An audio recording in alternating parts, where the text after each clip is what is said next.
Hey fans, it's Pete Toll, aka PT Sports 84, back with another video. Told you that if 2K did another roster update this week, that I'd have another video out highlighting what they've done. Today is just another current team roster update. Nothing updated retro wise, unfortunately. Hopefully, maybe that'll change tomorrow with the new season update. Um, in the game, basically. But today is Thursday, February 23rd, 2023. I just wanted to go through a couple of the changes that 2K has made, some of the things that they haven't made. What's going on, Hunter? Um, so just wanted to highlight those real quick. So let's jump into the official update. I like to go team by team, just kind of based on what's going on. What's up, big man Sam? Yeah, appreciate that, man. Dopey music. What's going on, man? Yeah, hopefully we get some retro stuff coming in tomorrow. I don't know any info about it or, um, anything like that. Unfortunately, I wish I did. All I can do is compile feedback that I get from people, and then my own feedback, of course, and then send it over to 2K. The dev that I send it to is not the same dev that works on the retro content. He just forwards it over.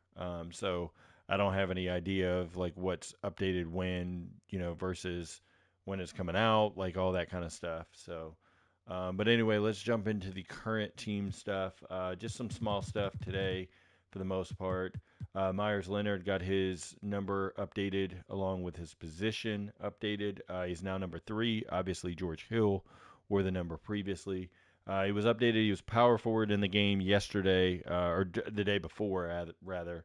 They updated him to center here, which is correct. That's what I think he'll play. Next up, Bulls. They messed up here. They did not release Tony Bradley. So that's something that 2K needs to be aware of going forward. To waive Tony Bradley is obviously Tony Bradley was waived to bring in Patrick Beverly. Um, Another move that was made for the Chicago Bulls, Malcolm Hill was waived out of his two-way contract. And then Terry Taylor, who previously was the undersized power forward for the Indiana Pacers, who was let go at the trade deadline to make room for Jordan Nwora and George Hill, etc. He was added on a two-way contract. They do have his number correct, jersey number 32. Next up, we have the Los Angeles Clippers. Obviously, we know Westbrook signed. He was added 2 days ago in the update. They did get the numbers correct 2 days ago, so there was no need to update Jason Preston or Russell Westbrook's numbers.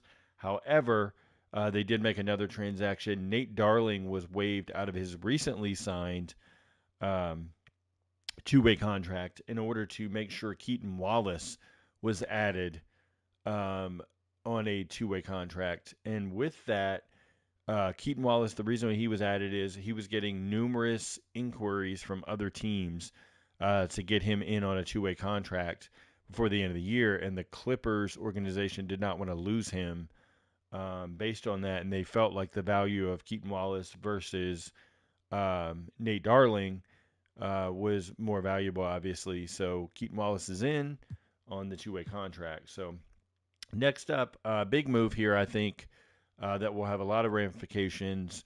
The Atlanta Hawks. The news just dropped about 5 minutes ago that the Hawks are in deep discussions with Quinn Snyder becoming the official head coach for the Atlanta Hawks moving forward. Um, I like that move for the Hawks as far as um, a coach that can develop the right way, build a good core system. The other move that I kind of like to see, but I don't think it'll happen, Ime Udoka, for the fact that he would hold players accountable and things like that. I just don't know clashing with Trae Young because, to be honest, this is a make or break for Trae Young, honestly. Because if he clashes with another coach, whether it's Snyder or whoever they decide to hire, that's it for Trae. Because you can't clash with Lloyd Pierce, then sit there and clash with Nate McMillan and all that stuff. What's up, Johnny? It's just not going to happen. Like at the end of the day, Trey's got to be held accountable.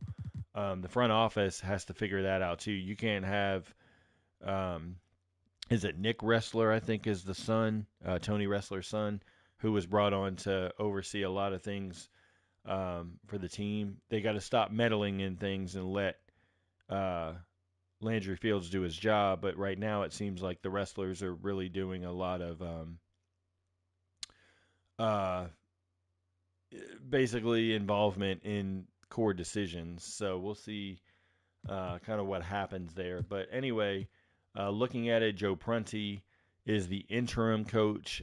They took Joe Prunty's face previously. He was in the game. They took it out. And so they didn't upgrade it. But looking at the depth chart right now, Mike Longobardi is going to be the assistant head coach. And this is all interim stuff. Like, it could be totally different if Quinn Snyder brings in his staff. What's interesting to see is because it's a late season hire, is he going to keep this staff on and then hire a new staff in the offseason?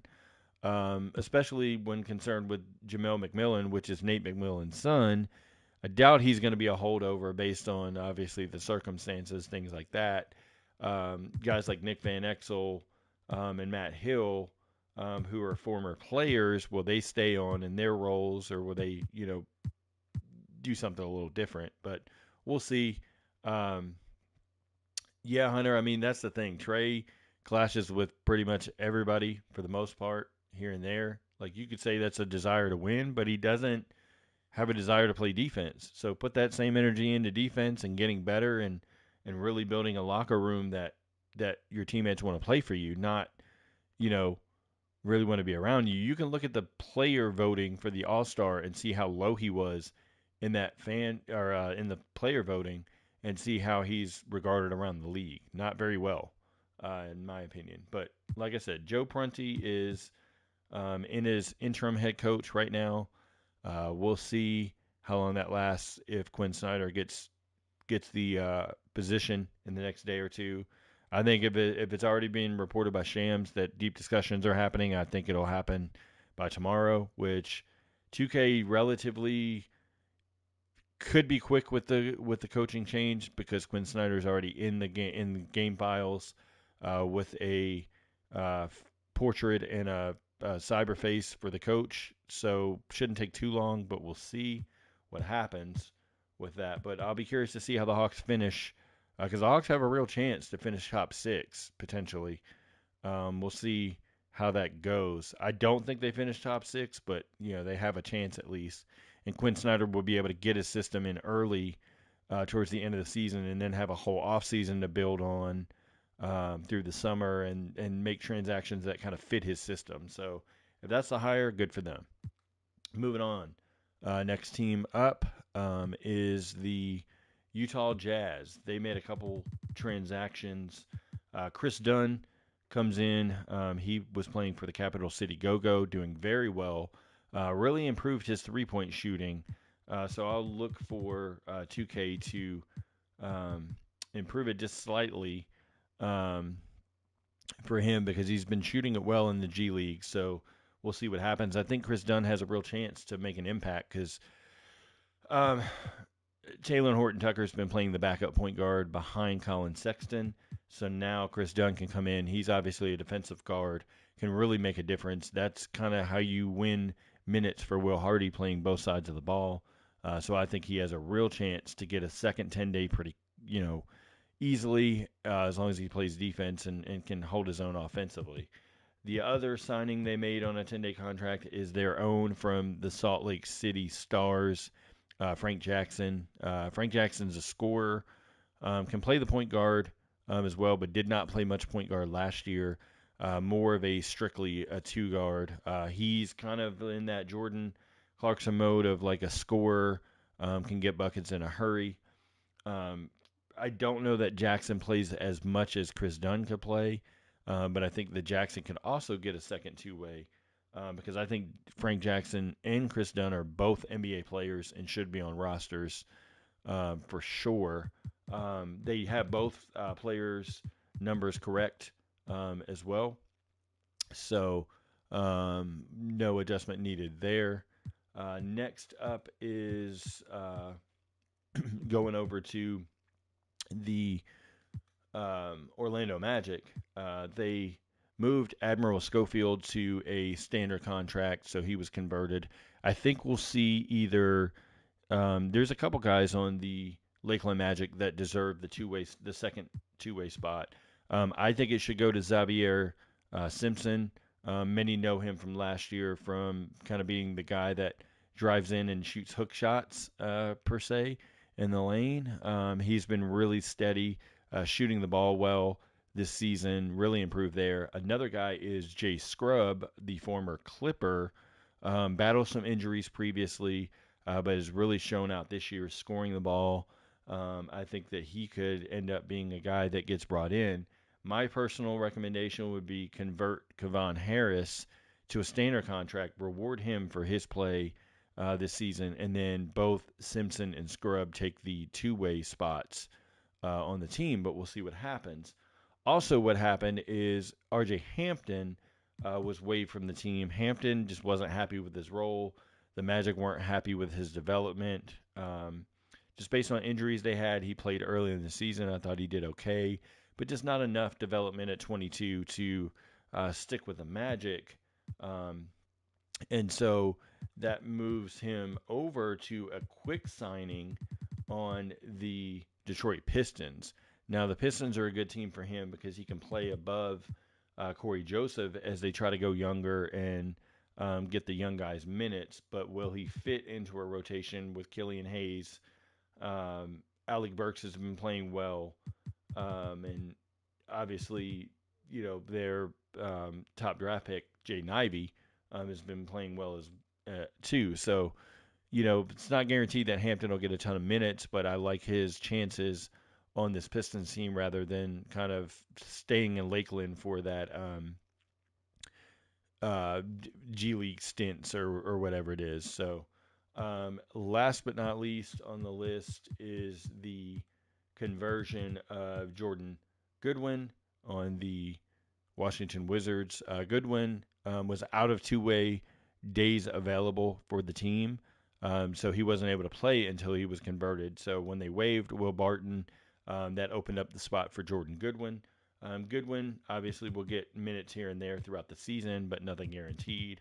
I'll be curious to see how things go forward with Washington because they were playing Porzingis at the power forward, Kuzma at the 3, and then starting Daniel Gafford. But then Gafford had an injury right before the All-Star game, so the second half shifted everything up, and Corey Kispert ended up starting at the 3, backed up by Denny Abdia. Abdia has been playing more power forward as a backup, kind of switching between the two forward spots. He's more of a point forward, so to speak. So you could technically move him back to small forward if Porzingis and Kuzma start in the front court. We'll have to see how that plays out over the next couple games.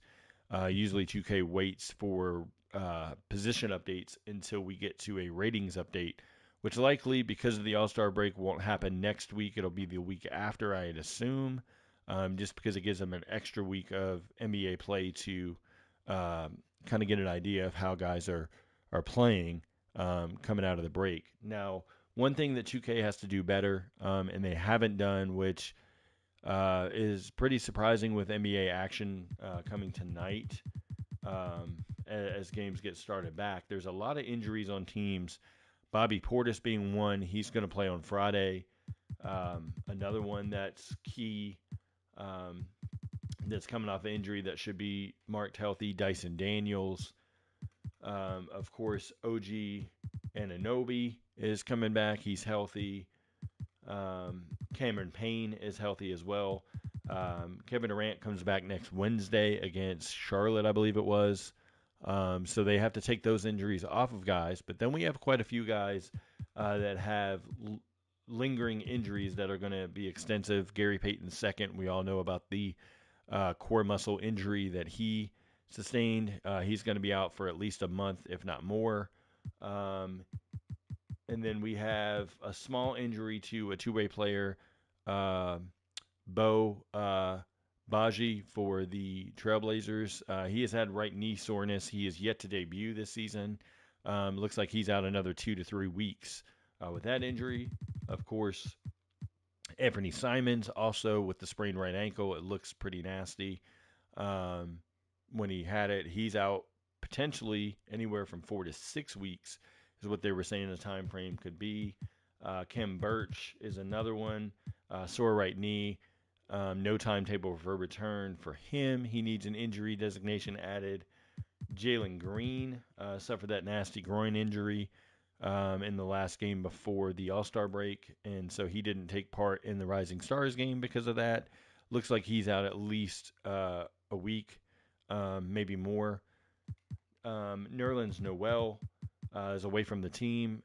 They were talking about working on a resolution for a buyout. Looks like he's not going to play much, so he's just away from the team. Whether that changes moving forward, I don't know, but we'll see. But right now, he needs to at least be out for personal reasons. That would be a good designation. No, I do not play park or any of that stuff. Not my thing.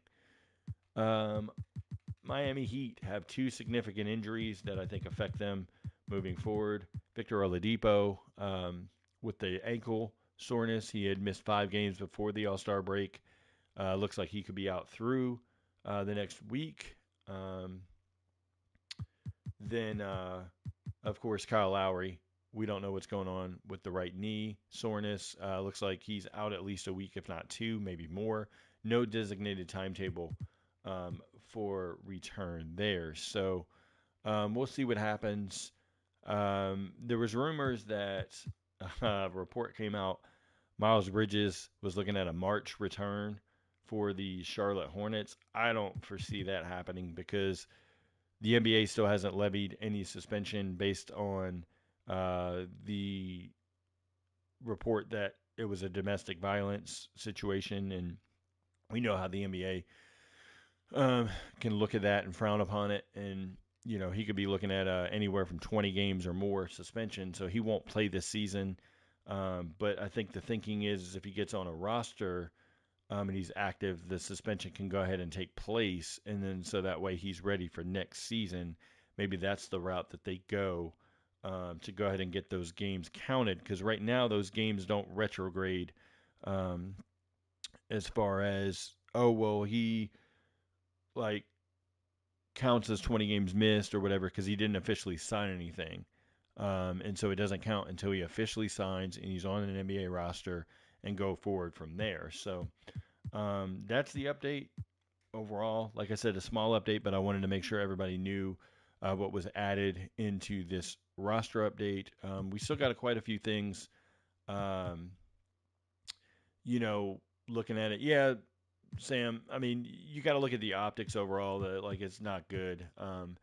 They're going to want to get the Wembanyama thing. I don't think Scoot Henderson fits. I mean, you could look at Brandon Miller maybe, but now with Brandon Miller and the uncertainty with the gun, not really like it could be accessory. Like nobody really knows for sure the whole story with Brandon Miller because of Darius Miles out of Alabama.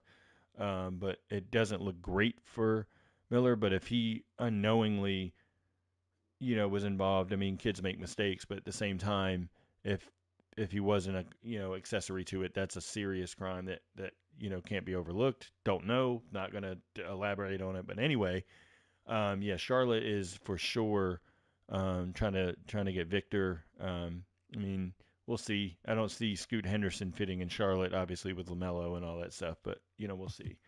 But yeah, so there's some things that 2K still has to touch up. Some of the hairstyles for players, like I wish they would get in there, like Paul George. I mean, and basically this is the extent of it. So you go into the edit menu, you go into accessories here, and then you change the style. So it changes the hairstyles. This is what 2K should do here. Like hairstyle 3 for Paul George. Clint Capella needs a change. Mike Conley Jr., Jordan Clarkson, Julius Randle, Anthony Davis, Markelle Fultz, Kyrie Irving, Aaron Gordon, Brandon Ingram, Gary Trent Jr., and Klay Thompson are the guys that I have on my list. What's up, Carrie? No retro stuff, Carrie, unfortunately. Maybe it's coming tomorrow with the update for the season stuff. I know you're big on that, so just wanted to let you know since you just tuned in. There's a lot of retro stuff, a lot. Just specifically, I'll go through a couple of things that I think would be helpful to add to the game, specifically to the all-time teams. Some suggestions that I made: Luol Deng going to the Chicago Bulls, Zach LaVine coming off of the team. Um, Obviously, going over to the Memphis Grizzlies, adding Marc Gasol, removing either Valanciunas or Greg Anthony, whatever their preference is there. Also, Lenny Wilkins to the Atlanta Hawks. Um, I thought that was a key one. Grant Long to the Miami Heat. Also, Pau Gasol to the Los Angeles Lakers all-time team. I think he deserves to be there as well. The Atlanta Hawks, I missed one. John Drew as well should be there. Yeah, you can remove Jaren Jackson Jr.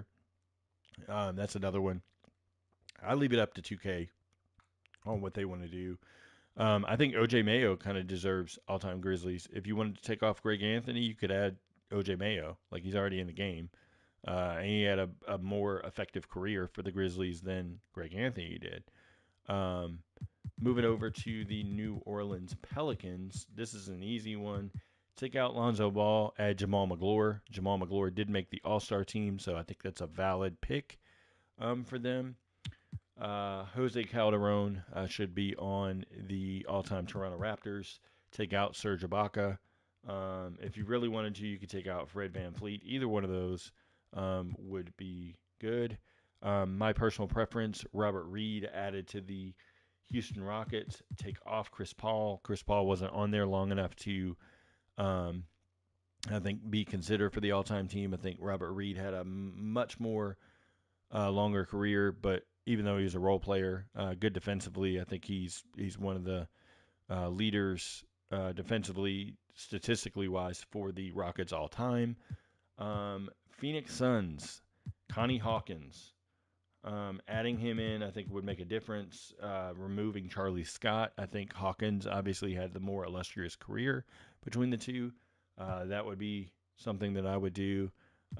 Moving over to the Timberwolves, a couple changes here. I would take out Latrell Sprewell and move him to the Golden State Warriors, removing either Jason Richardson or Andre Iguodala off of that team. In goes Sam Mitchell. Sam Mitchell obviously had a more effective career overall for the franchise, just for what he did defensively and things like that. And then you could also remove Andrew Wiggins if you wanted to add Tony Campbell. That was just a suggestion. Some people may not agree, but that was just my suggestion. And then moving over to, I missed one for the New York Knicks.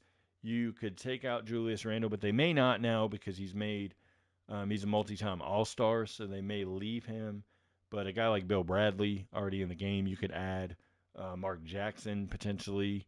There's a number of guys that are already in the game that you could add. Obviously, you would look at Harry Gallatin or Dick McGuire, Chris Braun, or Carl Braun. Those guys, but they're not in the game, so can't add them. But it is what it is. So just some easy suggestions there for the all-time teams. Also, I suggested adding all-time team head coaches for better realism. So like Billy Cunningham, Don Nelson, Phil Jackson, Red Hour, Mike Brown, Doc Rivers, Lionel Hollins, like Eric Spoelstra, like guys like that, like just for different franchises to get better realism across the board. And then we jump into some of the changes for the classic rosters, some guys that need to be added.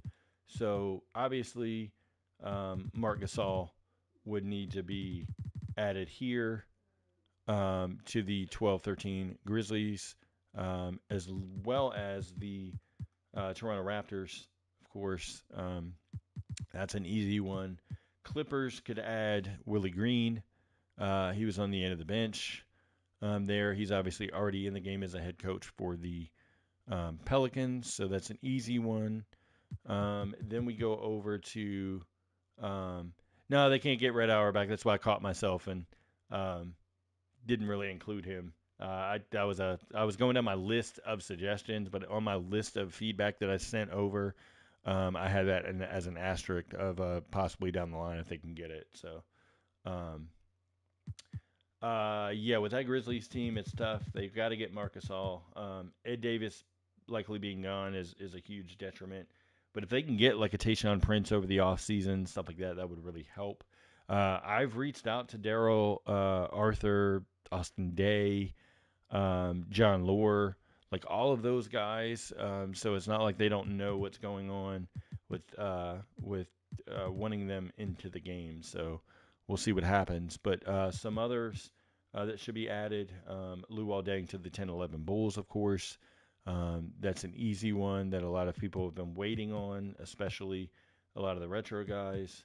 Um, and then we get to Chucky Atkins, who was added into the Eras 2002-2003 Pistons team, but they didn't add him to the 07-08 Nuggets or the 05-06 um, Memphis Grizzlies as well. So those two teams would need Chucky Atkins added. Some other things. Another player missing is Caldwell Jones to the 76-77 Sixers. Obviously, Ares comes into play as well. I'm not going to dive into those. But those guys, if they're on an Ares team, would need to be included as well. What's up, Hugo? Some other random changes, like Johnny Davis is too high. This was his last season in the NBA. Recommended taking him down. Some vital changes, like Carl Herrera's college to Houston, Charlie Ward's draft info, Scott Burrell's college, Hedo Turkoglu's number, Deshaun Stevenson's vitals, Andre Miller's vitals. Um, Another one that was random is Larry Robinson having 15 badges here, despite being a 10-day contract guy that got signed for the rest of the season. That's just stuff that like 2K overlooked that they need to add. I will say for some era stuff, we need the cyberface for Kenny Satterfield added. Obviously, Caldwell Jones needs to be added to the 83-84 Rockets. Satterfield will be on that 02-03 Nuggets team. He just needs the face. Harold Miner to the 92 draft class. That's the only place he would fit. Mike McGee needs to be added to the 83-84 Lakers. And then Liddell Eccles added to the 91-92 Washington Bullets. Alvin Gentry as the head coach for the 02-03 Clippers. And then just various stuff throughout. Height changes, weight changes, stuff like that, especially to the areas specific items. I wish they would do the trade with Mitch Richmond and Billy Owens for the Kings and the Warriors for the 91-92 season, since that trade happened before opening night. That should be officially in the game. Tons and tons of draft class info. Literally, like I counted, over 80 players that are missing total from the draft classes that should be in there that are already in the game in various instances. And then I made an entire list of every year that they have available in the game, undrafted players that played in the NBA that season that should be added into that draft class.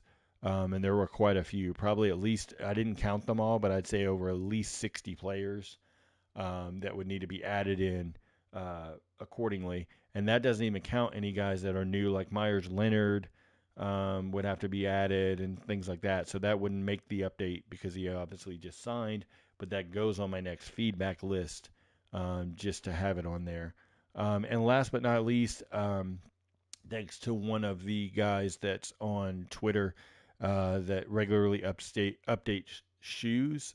He sent me all of the new shoes and who they're supposed to go to, brand changes, things like that. I was able to get that over as well on a nice clean sheet, team by team, player by player. So hopefully at some point, I believe it's Brett Hawkins is the one that oversees the shoes. Hopefully he will be able to get that in when he has time. So, you know, is what it is. But appreciate everybody watching. If you could, real quick, hit that like button for me. Make sure if you haven't already and you're not subscribed to the channel, please hit that sub button. Try to put these out as much as possible when there's a significant roster update. If there is another roster update with Quinn Snyder, maybe tomorrow, something like that, or we get any retro content, I'll have another video up. Otherwise, it will be next week with another video. Appreciate everybody tuning in. Thank you so much for your support, always tuning in live. Um, and like I said, if you enjoy the content, hit the sub button, hit the like button, and I will talk to everyone next time. Take care.